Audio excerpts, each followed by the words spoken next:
Okay. So like I said, I'm going to try as best I can to get through the remaining section of Camus as quickly as possible. At the end of class last week, we watched that short video on the myth of Sisyphus. And so in that video was a lot more detailed. It kind of told you the whole trajectory of the story, which I think was kind of nice because in a way it kind of adds to the metaphor. It kind of adds to Camus' analogy. But let's look at the analogy here. Let me find the section in the book, the very last section. Well, I guess there is an appendix, the stuff on Kafka, but we're not going to cover that. What does it start on? 119. So let's skip forward. If you have the textbook, it's on page 120, the passage I'm about to read. He's just given us the myth, kind of a very short version of the myth, the story of Sisyphus and how he was condemned to push a boulder up the hill. And Camus writes, "You have already grasped that Sisyphus is the absurd hero." So this myth is supposed to be an allegory for his hero. This is the hero. This is the absurd man. This is how we're supposed to live our life. If you ask him for life advice, we need to live like Sisyphus. He is, as much through his passions as through his torture, his scorn of the gods, his hatred of death, and his passion for life won him that unspeakable penalty in which the whole being is exerted towards accomplishing nothing, right? Again, nothing is this sort of, I know that my aims are sort of like pointless, but I pursue them nonetheless. And I pursue them with passion nonetheless. This is what he's talking about here. And one thing I think too that he leaves out of the story is the role of, Prometheus was sort of compared to Sisyphus. Prometheus, you know the story of Prometheus, what he's known for? No, he gave humans fire and was punished by the gods for that. And the gods were angry, and so they tied him to a rock where his innards were eaten by birds all day, and then at night they'd grow back, and then the birds would come back and eat, and it just like over and over again tortured forever, right?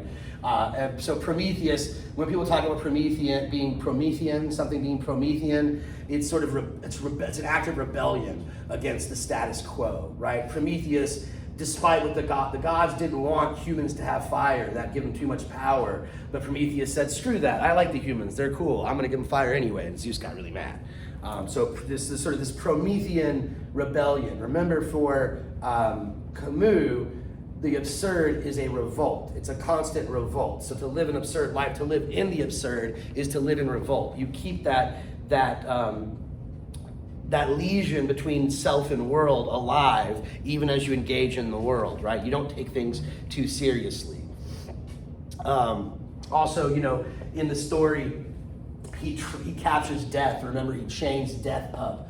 And so this is sort of like grabbing onto life. I'm going to get as much out of it as possible. That also ties in, I think, to Camus' ethics of quantity, right? The point is not to live the most quality, but the most quantity, to have the most amount of experience that we can, right? I guess the old expression that variety is the spice of life. This is the price that must be paid for the passions of this earth. Nothing is told us about Sisyphus in the underworld. Myths are made for the imagination to breathe life into them. As for this myth, one sees merely the whole effort of a body straining to raise the huge stone, to roll it, to push it up a slope 100 times. One sees the face screwed up, the cheek tight against the stone, the shoulder bracing the clay-covered mass, the foot wedging it, the fresh start with arms outstretched, the wholly human security of two earth-clotted hands. At the very end of his long effort, measured by skyless space and time without depth, the purpose is achieved. Then Sisyphus watches the stone rush down in a few moments towards that lower world, whence he will have to push it up again toward the summit. He goes back to the plain. It is during that return, that pause, that Sisyphus interests me. A face that toils so close to stones is already stone itself. So as he's climbing up, I guess the stone can represent world in that Heideggerian sense, in that sense of world of significance. As I'm in the midst of my projects, to use Sartre's words, I'm close to my goal. Maybe you felt this at your graduation, when maybe some of y'all didn't graduate. Most of my friends didn't. They got their GED or whatever. But did you go to your graduation when you graduated from high school, right?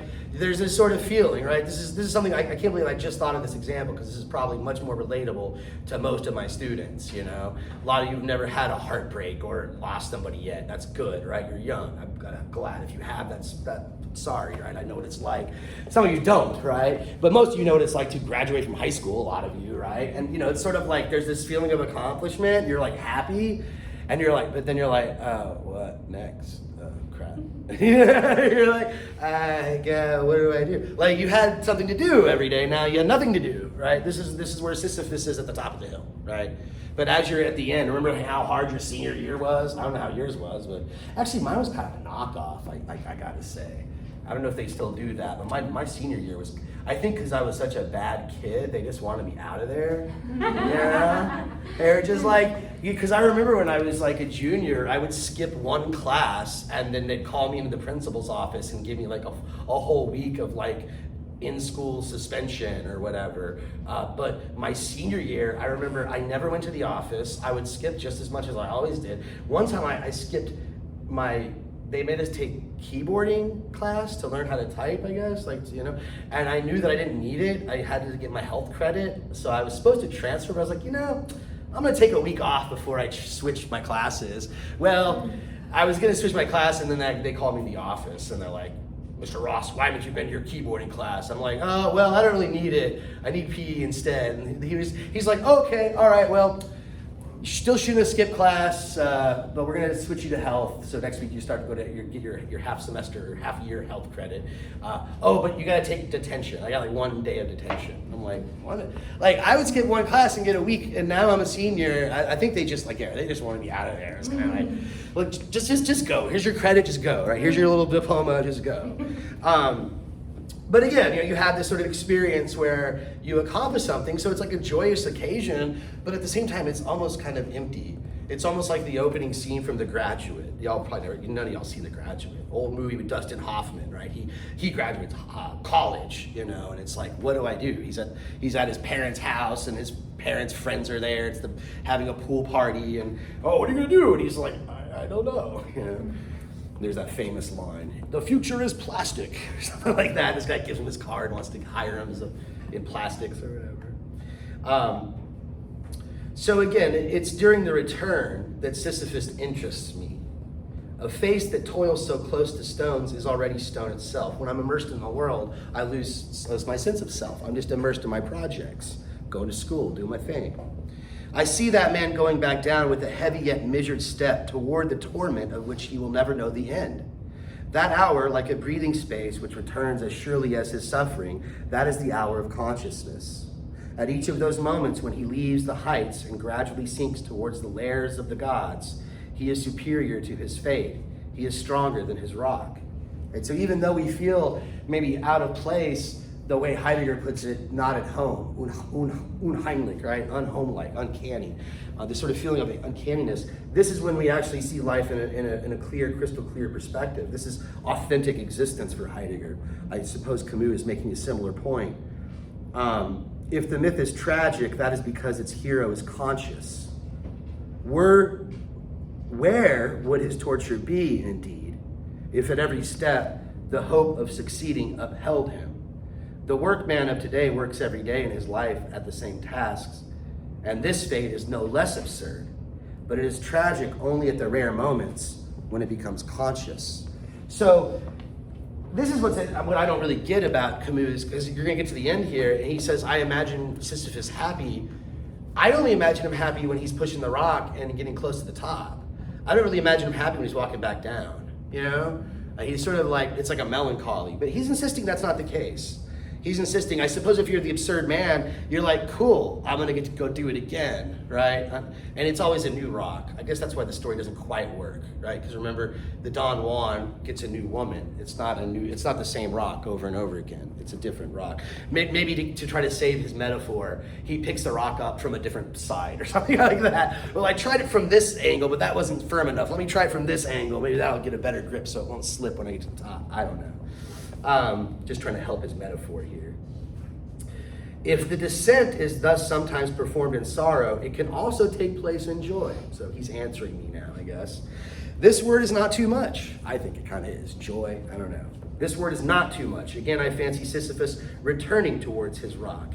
And the sorrow was in the beginning. So just at the top, just the day you graduate, you're like, what do I do? Crap, I'm happy, but now what? But then you start to realize, well, no, there's stuff to do. I'm gonna get a job. I'm gonna go to this school. There's options open for me. When the images of earth cling too tightly to memory, right? When, again, the last day of high school, like I used to hate high school. I skipped it every time I could, but now I'm kind of like, I'm gonna kind of miss it. You know, I'm gonna miss all my old friends and all the cute girls and all that. Jeez. So the images cling too tightly to memory. The call of happiness becomes too insistent. It happens that melancholy rises in man's heart. This is the rock's victory. This is the rock itself. The boundless grief is too heavy to bear. These are our nights of Gethsemane. That's a biblical reference, right? Jesus goes to the Garden of Gethsemane before he has to face the Roman persecutors. But crushing truths perish from being acknowledged. Skipping to the bottom, that last paragraph on 122. One does not discover the absurd without being tempted to write a manual of happiness. What? By such narrow ways? There is but one world, however. I guess that's kind of answering my earlier concern. It's the same rock. Yeah, he's saying, yeah, it is the same world. It is the same rock, right? Where did I leave off there? It is but one world, however. Happiness and the absurd are two sons of the same earth. They are inseparable. It would be a mistake to say that happiness necessarily springs from the absurd discovery. It happens as well that the feeling of the absurd springs from happiness. I conclude, yeah, I guess in a way this is sort of, that kind of ties into the example I gave. Most examples that you hear in the existential literature are negative, you know. In fact, what I'm about to read from Nietzsche, you know, imagine your loneliest loneliness, he says, your darkest of nights, you know, when things aren't working. You know, I always talk about you had your heart broken, you've lost somebody that you care about, one of these things. But, you know, you can encounter the absurd, or the nothing, to use Heidegger's term, when you're happy, with joy, right? When you graduate, you're like, I've completed this task, I've got it.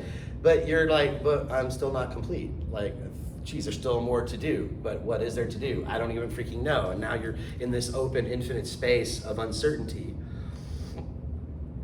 It would be a mistake to think that the happiness, so if it happens as well as the feeling absurd, I conclude that all is well, said Oedipus, and that remark is sacred. We'll learn more about Oedipus. He's actually mentioned in the novel that we're about to read, in Kundera's novel.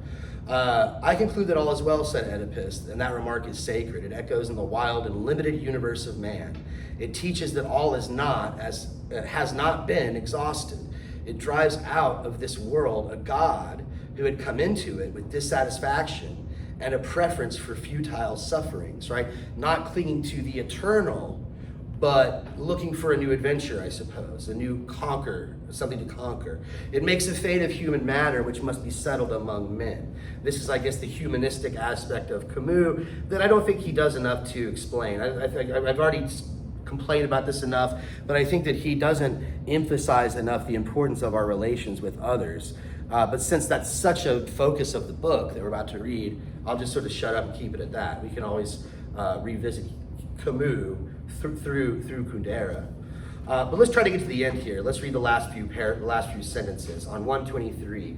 Kind of in the middle of the page there, he writes, at that subtle moment when man glances backward over his life, Sisyphus returning toward his rock. In that slight pivoting, he contemplates that series of unrelated actions which becomes his fate, created by him, combined under his memory's eye, and soon sealed by his death.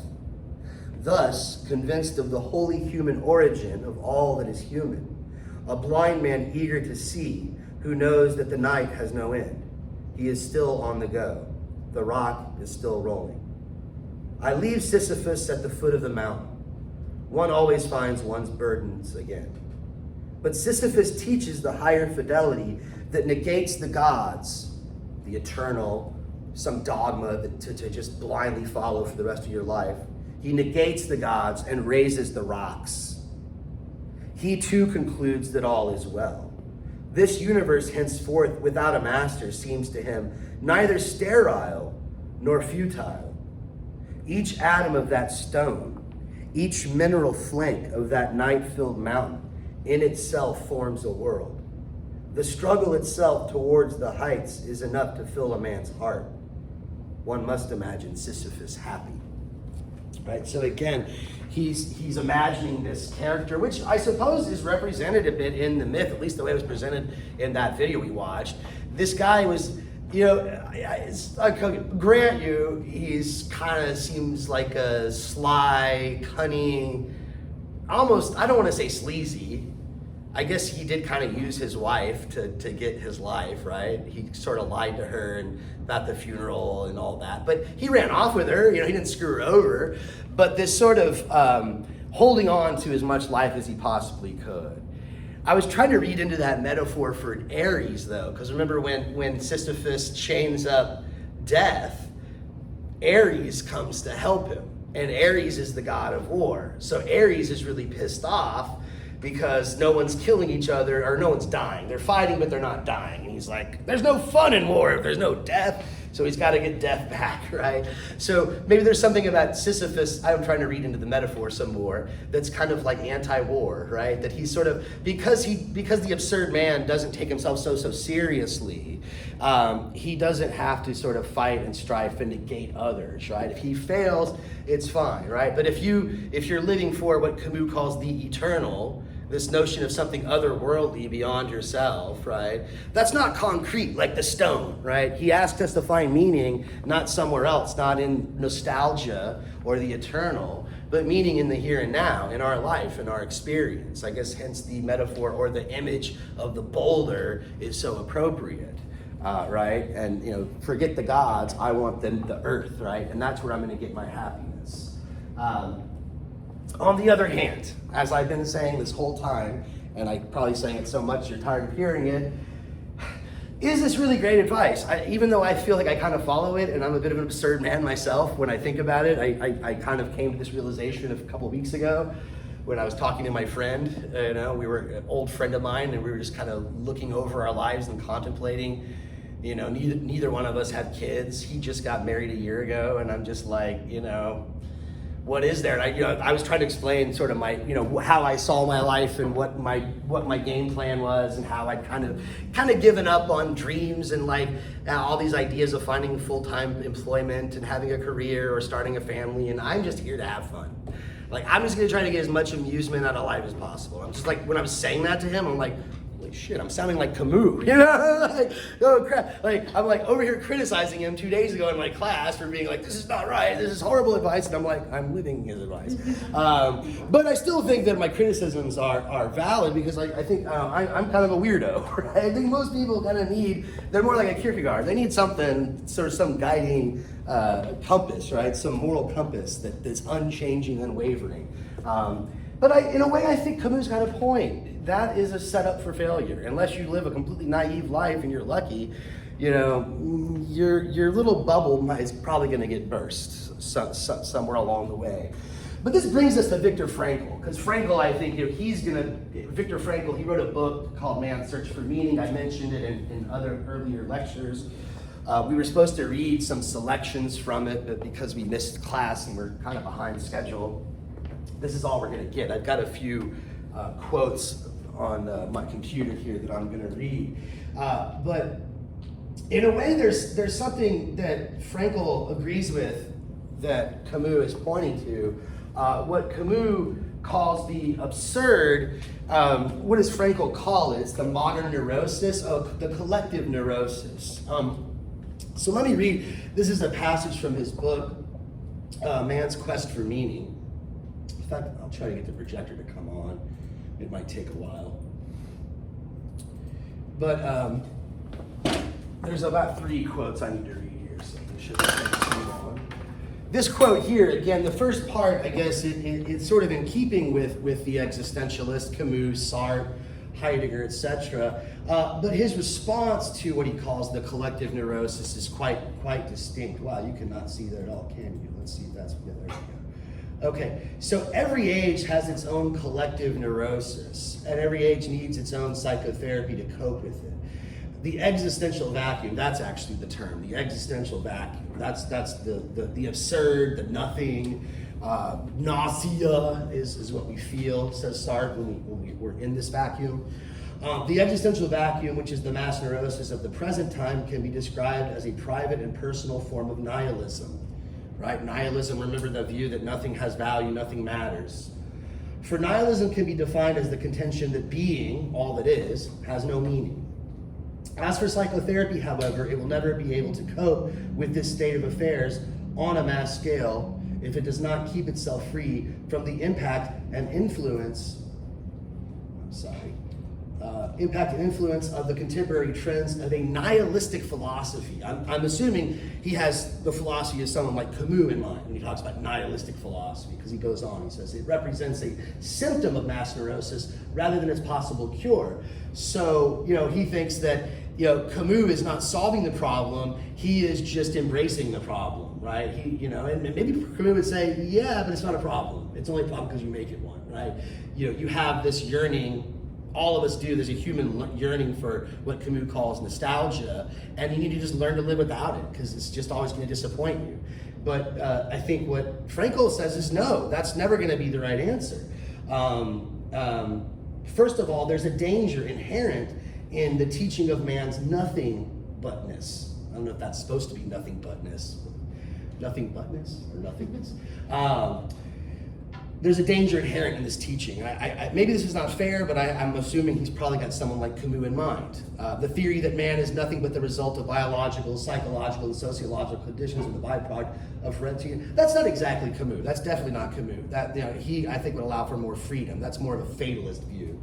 But such a view of man makes a neurotic believe that what he's prone to believe anyway, namely that he's a pawn and victim of outer influences or inner circumstances. This neurotic fatalism is fostered and strengthened by psychotherapy, which desires that man is free. I think he's going to say that that's going to be the reaction for most people to Camus' philosophy. It's not like, wow, this is liberating. How awesome. I don't have to care anymore. I can just have fun. And if it doesn't work out, so what? Find something else. That's not how most people are going to react. Instead, they're going to be like, well, why do we even try? Nothing matters in the end, so why even try anything? So that's going to be the more common response. So his solution, Frankel's solution, is what he calls logotherapy. We talked about this a little bit before. Logos is the Greek word, it's the word for word. It's also the word for meaning. It's the word for, there's a lot of different translations. You could talk about the way, but the logos is some sort of purpose, goal, or meaning. And so logotherapy, according to Frankel, is helping people find meaning, helping people find purpose in their life. And he gives an example. This is one of his more famous examples. And unfortunately, when I first mentioned Frankel in my, I forgot, it's been a week or so, and I posted a video on YouTube, one of my buddies, he commented on it and he mentioned this example that I mentioned. I mentioned this example as well. That's not what I meant. Page 69. And his reaction, well, let me read the example, then I'll give you his reaction. And I kind of understand where he's coming from, but I still think both he and Nietzsche and Camus are kind of harsh and expect too much from some people. But so he says, let me cite a clear-cut example. Once an elderly general practitioner consulted me because of his severe depression. He could not overcome the loss of his wife who had died 2 years before and whom he had loved above all else. Now, how could I help him? What should I tell him? Well, I refrained from telling him anything, but instead confronted him with the question, what would have happened, doctor, if you had died first and your wife would have had to survive you? Oh, he said, for her, this would have been terrible. How she would have suffered. Whereupon I replied, you see, doctor, such a suffering has been spared her, and it was you who have spared her this suffering. To be sure, at the price that now you have to suffer and mourn her. He said no word, but shook my hand and calmly left my office. In some way, suffering ceases to be suffering at the moment it finds a meaning, such as the meaning of a sacrifice. Yeah, I think he got the idea of logotherapy from a quote from Nietzsche, and I forget the exact quote, but it's something like, man can put up with any how as long as he has his why. So like, I'll put up with any, do this, do that, okay, whatever, but why? Why am I doing it? You gotta give me a reason. And that's why Sisyphus is so, like, there's no sense. You're just rolling a boulder up the hill for no reason at all. You've gotta have meaning, right? So Camus is like, no, you don't. You don't need meaning. The meaning is you get joy. Go get the boulder again. You'll have something to do, to occupy yourself with. Frankel's like, no, that's not enough. You've gotta have meaning. This guy's gotta have meaning. But my friend, my buddy Danielle, he posted almost this whole passage, this quote, and he said, this is terrible advice. He kind of said to Frankel what I said about Camus. Like, I was like, Camus, that's terrible advice. It may work for weirdos like me who, kind of more interested in, that just curious about the world. That's enough for me, my curiosity, I guess. But like for someone else, like this man, he was devastated. He needed some hope, and this gave him hope. But my friend's like, oh, that's just a lie. That's he's deluding himself, right? In fact, this doesn't really give him anything to do. It just sort of helps him sort of like tell himself a story and kind of like alleviate any real action. And this is something that Nietzsche, he says, well, isn't this a similar criticism Nietzsche makes of why Nietzsche doesn't like Christianity? Because he thinks Christianity is this way. I think in a certain sense, yes. One thing that Nietzsche didn't like about Christianity was the teaching of forgiveness, but at the same time, vengeance.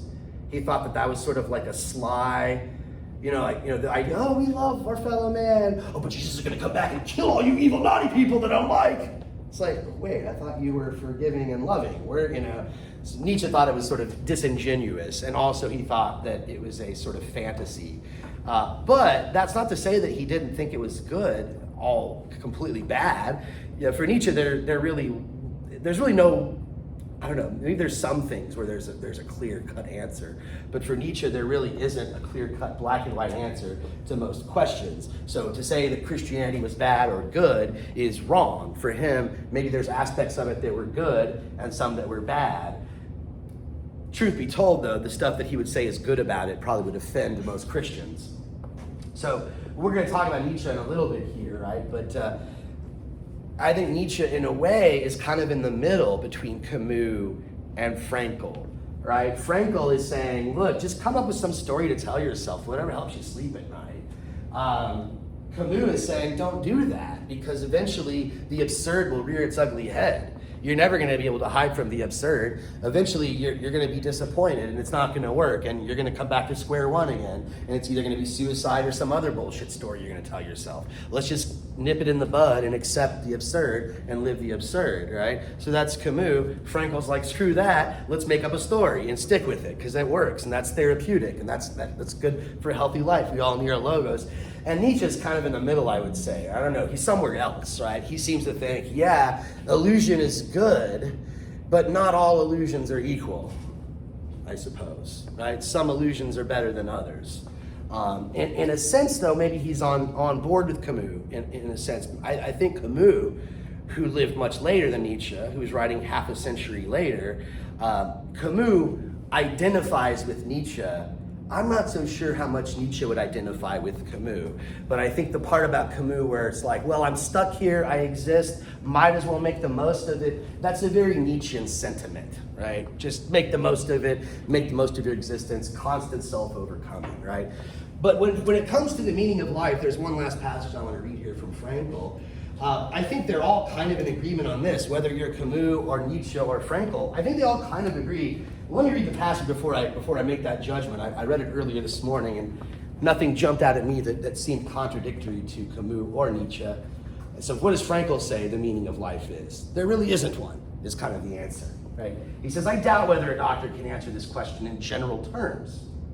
For the meaning of life differs from man to man, from day to day, and from hour to hour. What matters, therefore, is not the meaning of life in general, but rather the specific meaning of a person's life at a given moment. To put the question in general terms would be comparable to the question posed to a chess champion. Tell me, master, what is the best move in the world? There simply is no such thing as the best or even a good move apart from a particular situation in a game and a particular personality of one's opponent. The same holds for human existence. One should not search for an abstract meaning of life. Everyone has his own specific vocation or mission in life. Now that's where he might be veering a bit from Camus. Nietzsche, maybe not so much. Nietzsche did seem to think that we all had our own sort of fate and we need to sort of just resign ourselves to it and accept that, amor fati, to love one's fate. But for Camus, I think he sees us as more active in this process, right? It's not like we have a mission in life or some concrete assignment which demands fulfillment. It may seem that way when we're pushing the rock up the hill, but in the end, we're the ones that decide to pick the rock up. It wasn't just there, placed on us. Therein he cannot be replaced nor his life repeated. Thus everyone's task is as unique as his specific opportunity to implement it. And that's really all I wanted to read from Frankel, right? But that's sort of his response. That's kind of he was considered an existentialist as well, but definitely a little different from some of the other existentialists. He was actually a practicing psychologist. Let me turn this thing off, get back to the dry erase board. Okay, so,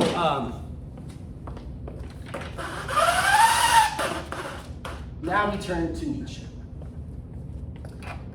Now, Nietzsche is a German philosopher. He died in 1900, right at the turn of the century. He wasn't with us really for the last 10 years of the 19th century, though. He went mad. In fact, there's a episode at the very end of the novel that we're about to read that talks about Nietzsche's last moments of lucidity before he lost his mind when he was living in Turin, Italy. This is something that's kind of famous. Apparently, the last thing he did before he went completely bonkers was he hugged a horse. He was walking out of his hotel and he saw a man beating a horse, and the horse was trying to pull a carriage that was obviously way too heavy for one horse to move. But the man was stubborn and stupid and just kept beating the horse, trying to get him to move. Just, you're a lazy beast, just make it move, right? And Nietzsche dropped to his knees and embraced the horse and went crazy and never spoke a word again. Well, never spoke a word that made sense again for the last 10 years of his life. So yeah, that's become sort of a myth of Nietzsche, right? His philosophy drove him mad or whatever. Most people think he had a syphilitic fever and ate his brain up. So that's probably what happened. But all this mythology around Nietzsche, and he's most famous, not for the horse episode, but for his proclamation that God is dead, and we're not going to spend too much time on that, but I want to talk a little bit about it. In fact, today we're going to go over his notion of eternal recurrence, because this is something that is, it's an important theme in the book that we're about to dive into. The idea that events repeat over and over again. Your life, everything in history, everything that's ever happened will always happen again exactly the same way, in the same exact sequence with no changes, again and again and again, to infinity. Now, unfortunately, I think as brilliant as Milan Kundera is, he completely gets this wrong. I think he misreads Nietzsche, and he's got a horrible understanding of the eternal recurrence. So I kind of feel like I have to help Nietzsche out a bit here. And as much as I love the novel, that's sort of one thing that bothers me about it, is when he's sort of, Nietzsche was wrong about this, and I think he kind of misses the point. Maybe he had a bad philosophy teacher in his primary school or something. I don't know. But let's talk a little bit about God is dead first before we get to this notion of eternal recurrence. So Nietzsche was an atheist, which is kind of shocking because his family were super religious. His father was a pastor, his grandfather. No one really quite knows exactly what brought about his skepticism in the faith. He had a lot of tragedies in his early life that people speculate had something to do with it. I tend to think it had more to do with his studies when he went to go study theology, and especially linguistics, or more, not really linguistics, philology, studying language. And that's, I think, when he was reading the Bible in the original languages, and he was used to like Luther's Bible, and he saw that, how bad the translation was, and that kind of shook his faith. But he never really argues for his atheism. He's not a philosopher that tries to make his atheism a big deal. In fact, it's almost like a curse. It's a burden on his shoulders. He's not happy that God is dead. But what does he even mean when he says that God is dead? This is something that I think also gets very misunderstood by the commentators. He doesn't mean it in a literal sense. Someone who never believed there was a God doesn't believe that there was once one and he died, which is kind of what it sounds like. So God created the universe and got old and withered away? Is that what he's saying? No. When he's mentioning God in this statement, it's a metaphor. It's a metaphor. It's a metaphor for, I guess, a sort of universal narrative that society, particularly Western societies, have constructed, and he thinks it's dead. So when he says God is dead, he's more talking about the concept of God, the notion of God, that it's become obsolete. I remember one time when I was living in Austin, I went to go see Ice Cube play a show, and one of the audience members was wearing a t-shirt that said hip hop is dead. And I think that's kind of what he means, right? The way that guy says hip hop is dead, but what does that mean to say hip hop is dead? I kind of agree with them, by the way. People have been saying rock is dead since like the late 60s. And so that's kind of like, my mom, I remember there's like this Doors song that they only played it live. They never recorded it. Rock is dead. And she's like, she gets mad when she hears it. Rock is not dead. Rock and roll is forever. Yeah, and it's like, but I kind of agree. I think, yeah, rock is kind of dead. Hip hop is kind of dead. That's not to say there's some good hip hop musicians out there. You gotta go looking for them, in my honest opinion. But what does that mean to say hip hop is dead? What does that really mean? Let's unpack that. Or rock is dead. Somebody that says that, what do they mean? Maybe you don't agree. Maybe you think it's still alive and well. But why would you say that? Is it like their idea of what they think rock is or hip hop is? That would be I can see why you would interpret it that way. And I think that's close, right? Like, so you're saying there's this sort of, it's gotten away from what's true, right? Like, this is the root, this is real hip hop, and that's not real hip hop, right? I'm not a huge fan of Eminem. I think he was kind of the beginning of the end for hip hop. I don't understand why he gets such greatest rapper of all. No, he's not. He's annoying. He's nasally. He sounds like, I think he's stupid. But I don't know, whatever. My opinion. I like Dre, but I just wouldn't, it's like, I don't understand him. I don't get Eminem. I don't think white dudes can rap. That's funny. I just don't, well, I do like the Beastie Boys. They can rap. Somebody send me a link to a white person that can rap, a white dude that can rap. They just sound annoying. I don't know what it is. It just doesn't. And I'm a big blues fan too. I kind of think about blues. Like, there's some really good white blues guitarists, but I can't think of any really great blues singers who are white. Like, the ones that are rock, they're kind of rock and blues. That kind of works. Like, what Robert Plant, Led Zeppelin. But like, I don't know. Like in Austin, there's all these like white blues singers, and they're just like, it just sounds forced. It's like, you don't really have the blues. You're just pretending, Like, you hear like Muddy Waters, he doesn't even have to try. He just sings the blues. Yeah, he just got it, But I'm getting sidetracked here. What does it mean to say hip hop is dead, right? Well, you can say, well, I just don't like it anymore, right? I like the old music. I don't like what they've done with it, with all this auto tuning. Everything sounds like a chipmunk now. What the hell's going on? Bumblebee or whatever. You know what I mean? Sounds like the Chipmunks Christmas album on every freaking.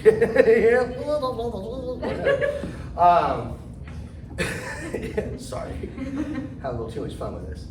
But to me though, and I think the point I'm trying to make, and that Nietzsche's trying to make, is that the hip hop, rock and roll, whatever, this cultural creation, it no longer has the vibrancy that it once had. It's sort of dead, right? It's just like the old hip hop, right? To sort of stay with that example, was the result of a culture, right? Of a situation. You go to like the South Bronx in the late 70s and the early 1980s. You go to Brooklyn, right? These kids were poor, crime-ridden neighborhoods. They couldn't afford instruments. They couldn't afford piano lessons. right? A lot of these guys stole their equipment, right? There was a big blackout in the Bronx, I think, in '81, where like all like these famous like Grandmaster Flash, that's where they got their beatboxes from, right? So it was sort of they were reacting, they were making something that was real to their living situation, using what they had to, the tools they had to. It was authentic. It actually meant something, right? You listen to those early hip hop. Well, the early hip hop records were like just party albums. A lot of them. It was just a guy talking smack over a beat. I'm the baddest. I get all the girls. I party like a madman. That kind of thing. But then it develops. You get to Grandmaster Flash and the don't push me because I'm close to the. It starts talking about streetwise. Like the life of the poor people. The life of the ghetto. What it's really like. And talking about politics and talking about the situation of the youth in that neighborhood. And now it's just corporatized crap. It's just a bunch of corporate conveyor belt music designed by businessmen with formulas and charts. 4 beats per minute, that's what gets people hooked. No matter how annoying it is, you play it enough, they'll like it. Make them listen to it twice an hour, you get $1 million. She's got no talent. Put a little thing in front of her mouth, put filters on it. She's got a voice now. Just give her, it's not based on an actual situation, a living, breathing situation of people trying to express their passions or what they're dealing with or life on the streets or whatever. It's all a formula. It's become formulaic, right? Make a good rap album. Get this producer. I have a friend who, I used to work in the music industry. I was interning at least. And I have a friend that stuck with it. He's, running a studio now, and he had on Facebook this whole thread of this parent who wanted him to produce a rap album for his kids. I have 3 kids, 9, 10, and it was all grammatically incorrect, misspelling. And he's like, oh, well, do they have any lyrics or anything I could look at? No. Could you just do all that for them? They just want to come in and be rap stars. Dre does that. Doesn't Dre just, he just makes the music for the guy just raps? Y'all don't know what it's like. And Dre was inspired, right? Dre loved music, right? That guy was listening to music. I remember watching some documentary, his mom talking about when he was a baby, when he was crying, they just turn on some jams and he'd shut up. He loved music. He just had that natural passion for it. Whereas the people that copy him, they're like, oh, he's rich and got the chicks. I want to do that. Let's copy him and do what he does, right? It's not authentic. It's not real. It's a formula, right? It's dead. It's not alive, right? God is dead, says Nietzsche, right? It used to have a lot of meaning, right? If you were in Europe in the medieval period, God meant something. It's kind of scary. I would not want to go back in time and be a medieval peasant in Europe, trust me. But there was no question about what's the meaning of life, right? It was like, well, what the pastor said. Why are you questioning, right? If you went to Europe, you went back in a time machine and asked somebody on the street questions about God, just anything, God's nature, what do you think they would say? How would their reply be if you're a European? And today, not always, but it seems like most people in general in modern society, if they're spiritual or religious, they're happy to talk about it. In fact, they won't shut up about it a lot of times, right? Right? You're like, oh, you don't have Jesus in your life? Well, let me give you this pamphlet, this book, and blah, blah, blah. You haven't heard this argument, that argument, and blah, blah, blah, blah, blah. They won't shut up. They're like me on steroids. But what would some European churchgoers say if you asked them about God or the Bible in, 1530 or something like that? What do you think they'd say? You have any idea what they'd say? They'd look at you like, what are you asking me that for? Talk to the dude that has that robe on. He knows. How dare you say things? You have to be trained by the theologians, by the bishops, and everybody kind of thought that way. But people don't think that way. They're like, how can you say God is dead? I go to church every Sunday. I love Jesus. I love Muhammad, whatever. They think they're religious, but you don't have the perspective that the medieval Christian would have, right? Why are you asking? There's no other option.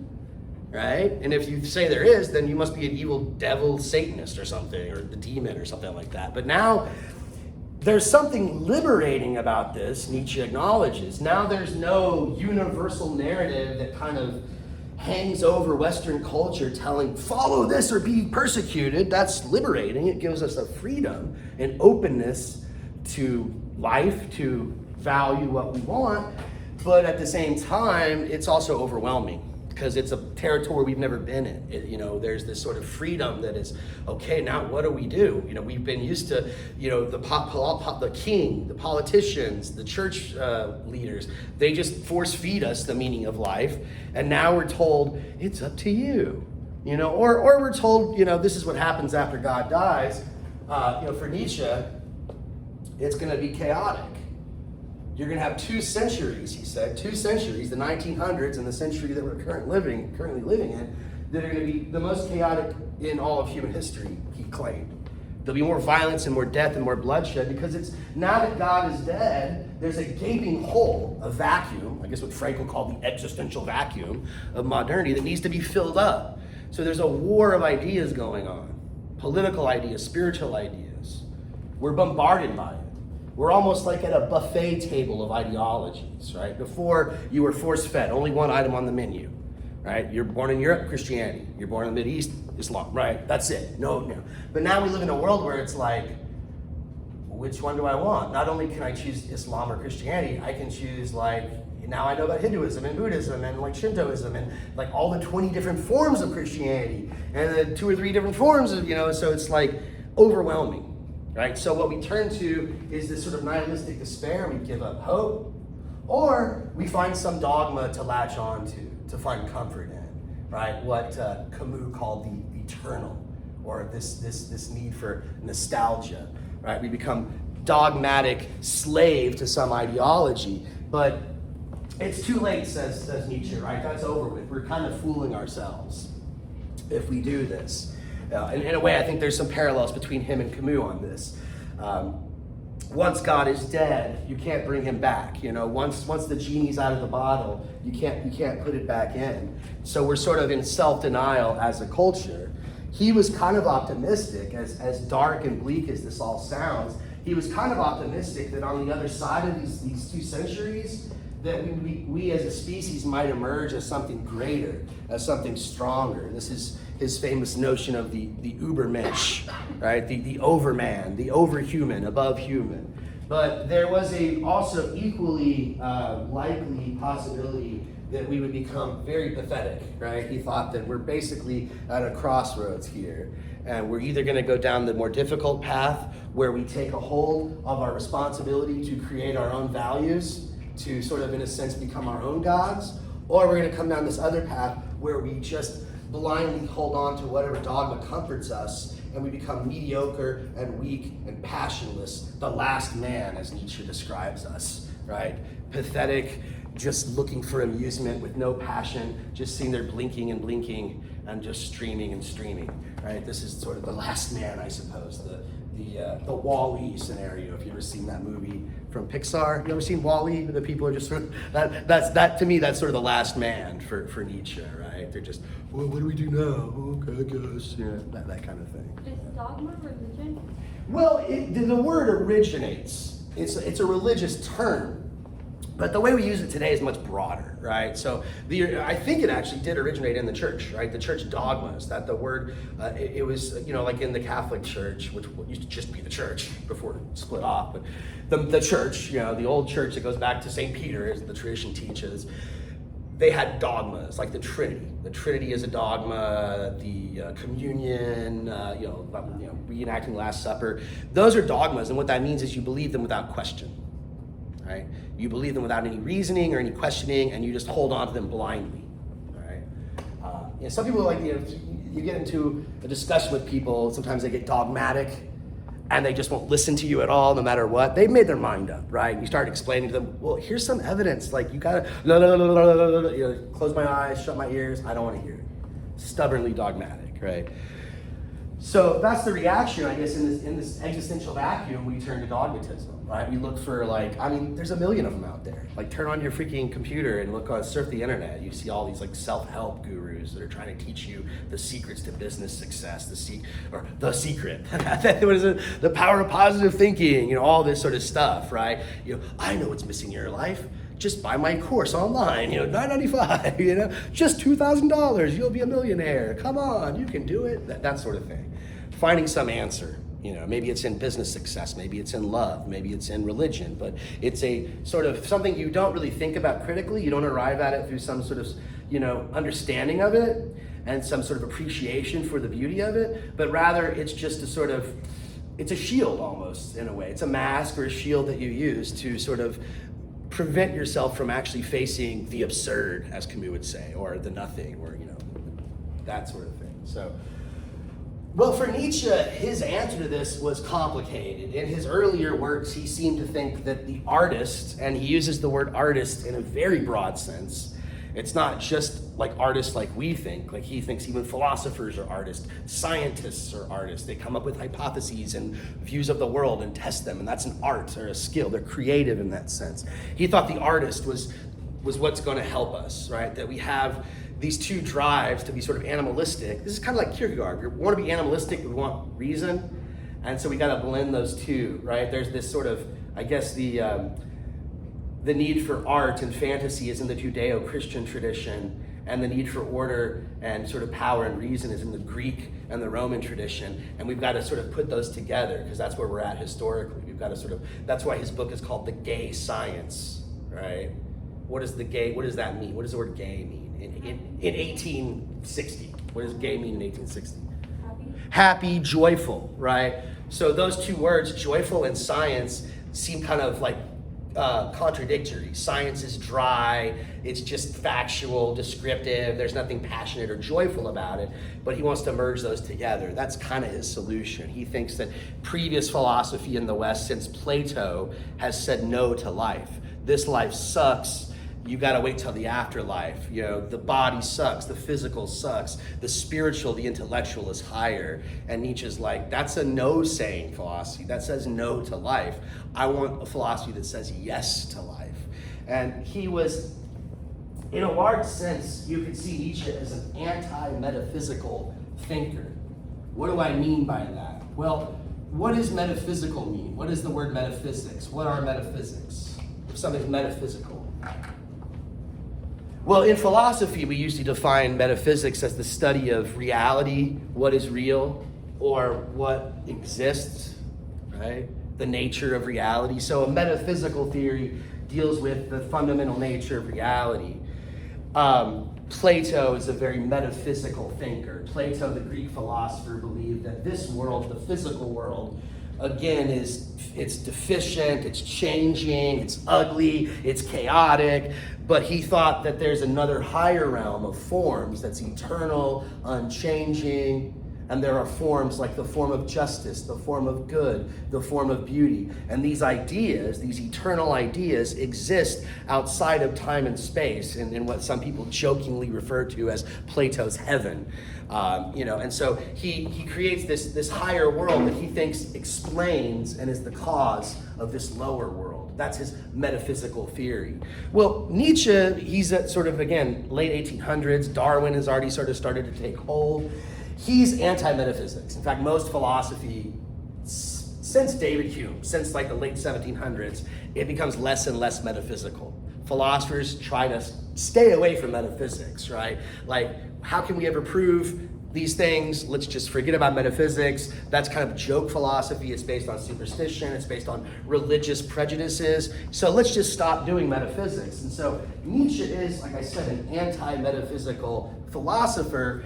And so you need to understand that. His theory of eternal recurrence, I don't think he wants you to believe it as a metaphysical theory. Just like the death of God, it's not to be taken literally. So if it's not taken literally, how are we supposed to take it? What is the point of thinking about existence eternally repeating itself over and over again?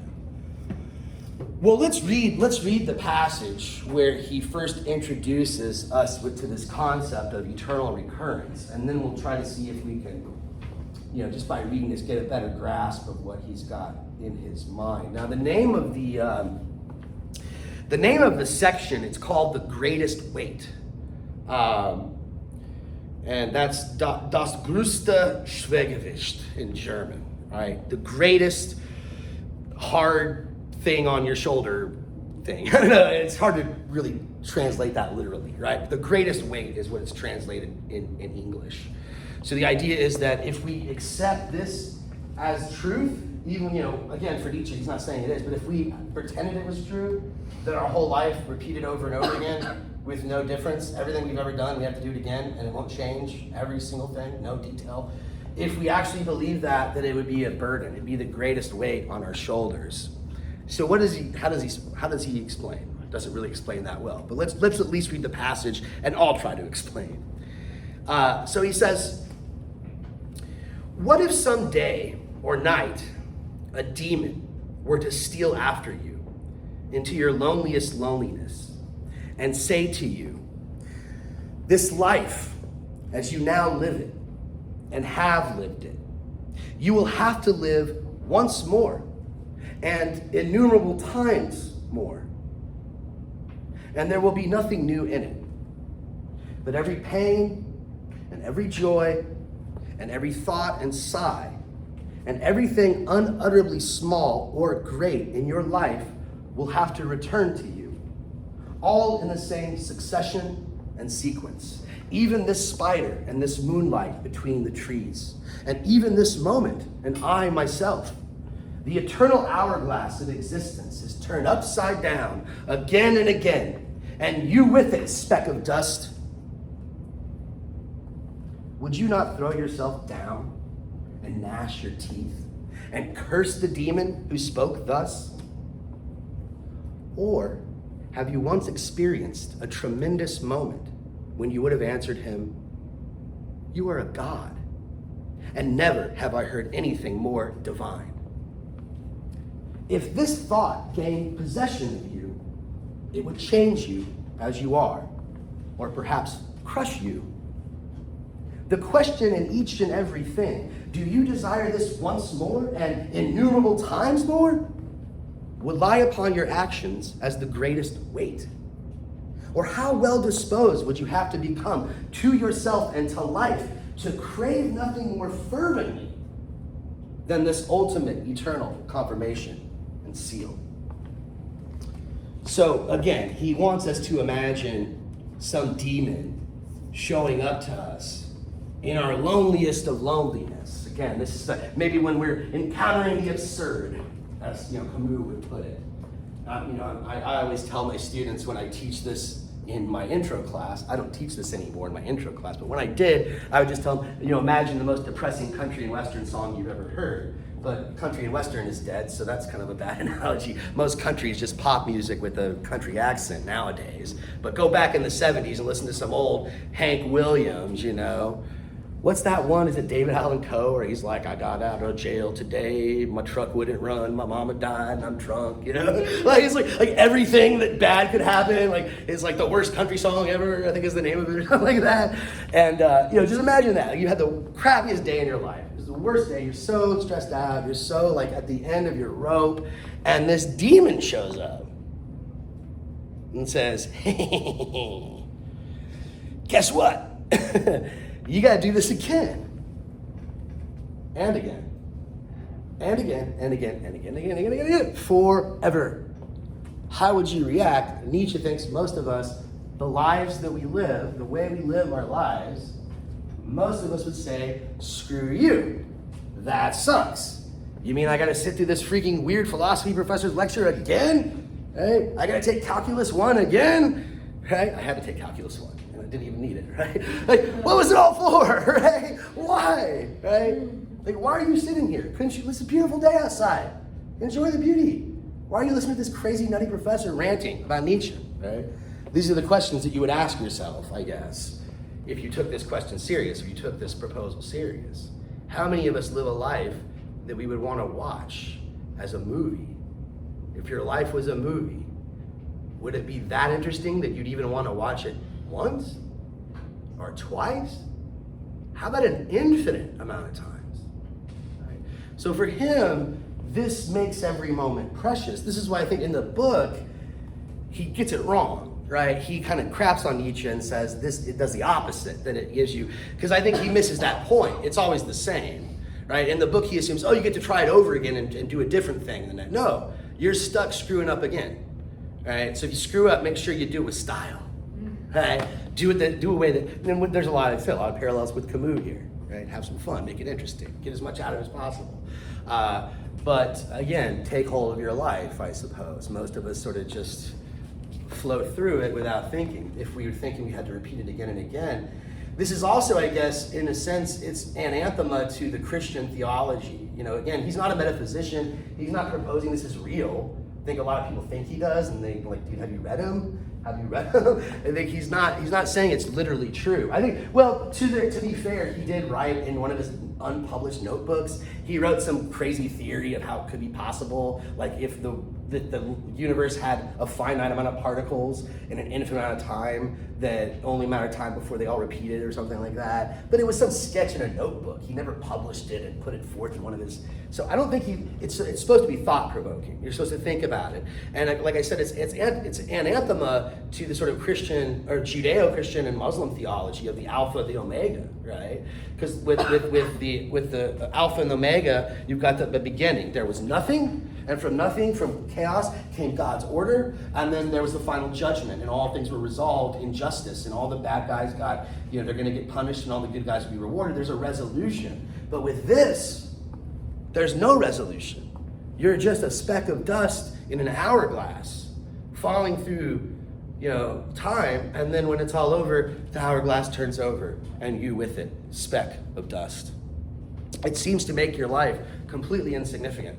Right? Not only do you have to repeat it over and over and over again, there's no finality. It's absurd. It's absolutely absurd.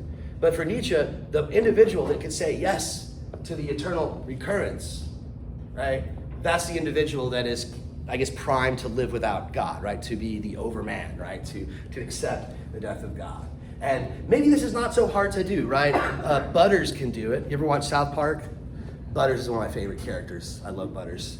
Don't roll your eyes. I love Butters. No. It's hard to tell with your mask on, like with your expression. You look like you're rolling your eyes. I like Butters. Don't mess with him. Butters stops. He's like the real naive, real sweet kid. Oh, hi, Butters. No, the braces, I think, the only one that has braces, I think, is the Shelley, the sister. Yeah, the sister. Butters is like the blonde, he's the blonde kid. He's real sweet, but he always gets screwed over. Right? There's an episode where, I don't know if those guys read Nietzsche, but I read Nietzsche in that show a lot. But these guys, they're smarter than they think they are. I see them in interviews, and they're very self-deprecatory. They're like, oh, we're idiots. I'm like, you guys are pretty smart. Yes, they use crude humor. It's kind of sophomoric and gross, but their social commentary is pretty spot on. But there's an episode where Butters is super depressed because I think he falls in love with this girl who doesn't really love him. He doesn't know that though. She's a waitress, so she works at Raisins, which is like Hooters but for kids or whatever.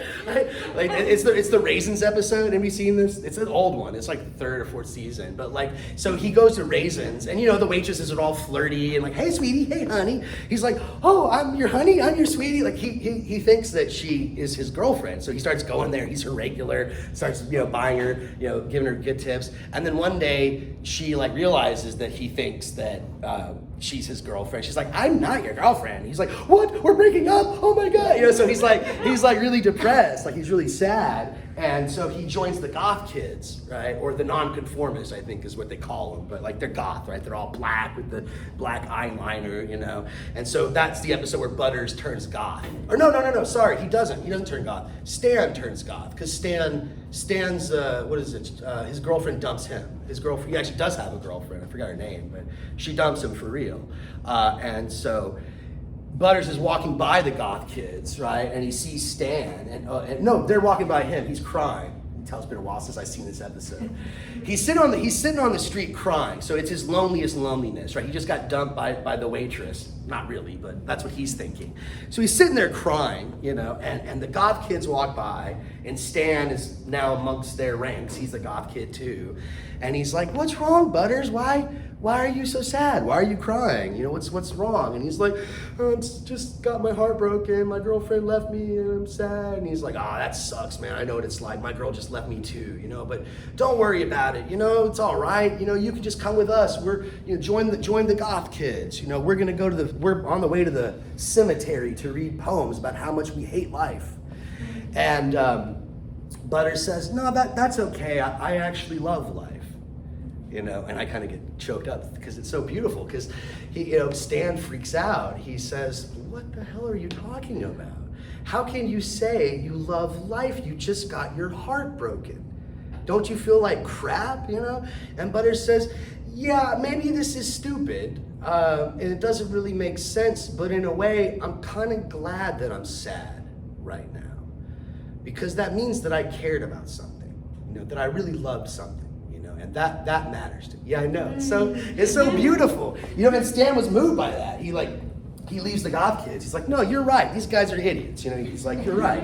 You know, he's like, "That's not stupid at all. You know, that's actually beautiful." You know, and I think that is definitely, I think Nietzsche, not a likely Superman like the Butters, you know, but like even Butters can do it. So maybe you can too, right?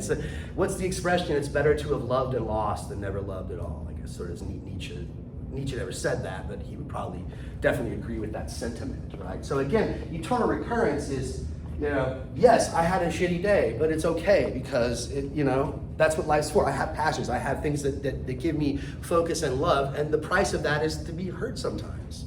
The price of that is, you know, to be disappointed sometimes, and that's the ticket, right? That's the point. In fact, I don't want to jump too ahead because this is like towards the end of the book, but he makes a point that love is not really possible in the Garden of Eden because everything is perfect, right? You can only love when it's possible to fail to love, and so that's sort of the price we pay. I don't want to jump too again. That's way far ahead. That's like chapter 7 or 6. But let's crack this open. How are we doing for time? Let's see. Oh, we're not doing good at all for time. Okay. So let me read the first few opening lines, and then we'll just go and we'll have to continue this on Wednesday in the cluttered classroom across the hall. But let's just read. I'm gonna read the first opening lines here, the first 2 or 3 paragraphs, just to sort of wrap things up for the day. So this is, again, the opening lines from the novel, The Unbearable Lightness of Being, from the Czech author Milan Kundera.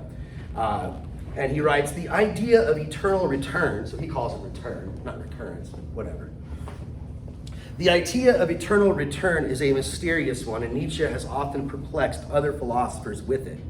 To think that everything recurs as we once experienced it, and that the recurrence itself recurs ad infinitum.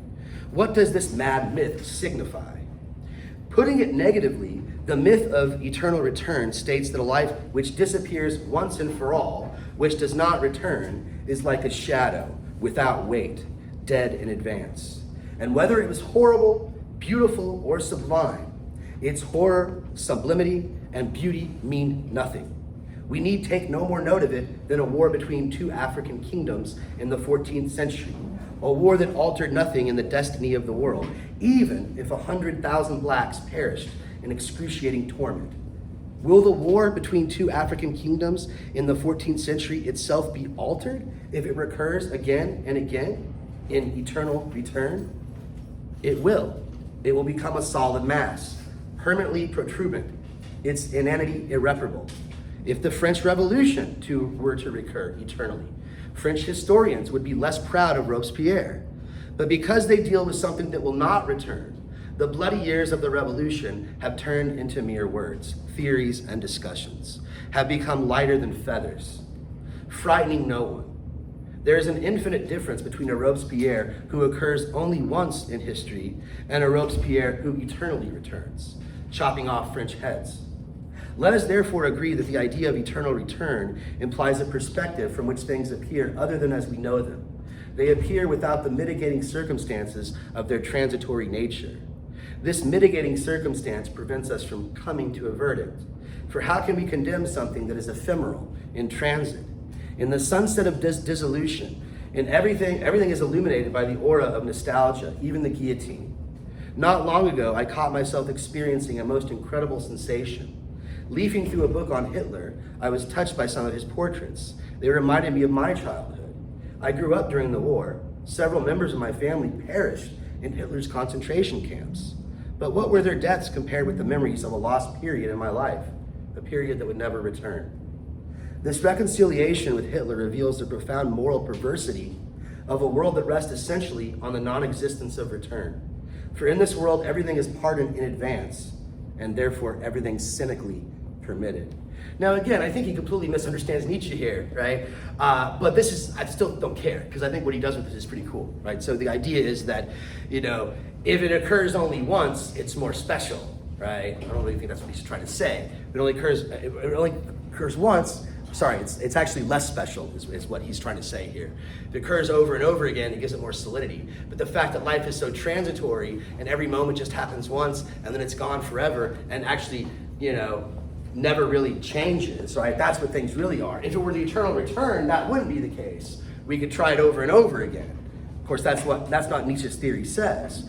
But the idea in this book is that there really is no way to judge whether an action was good or bad. When we make a life choice, we've got, when the character Tomas has to decide whether he takes the job in Zurich or he stays in Prague, and when Teresa leaves him to go back to Prague, whether he stays in Zurich or goes back to Teresa, he doesn't know whether that was the good choice or the bad choice. And there's no way to know, because he can't go back and do the other choice and see what would have happened otherwise. And so that's a theme that recurs throughout the book. And all these characters, Tomas, Teresa, Sabina, and even Franz, right, they all have to deal with this.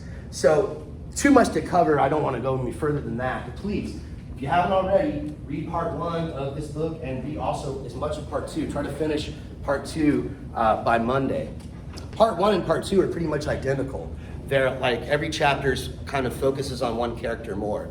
So chapter 1 is Tomas, part 1 is Tomas, part 2 is Teresa. Same events, but one will focus more on one character than the other. So we can kind of cover them simultaneously. All right, I'm stopping my recording.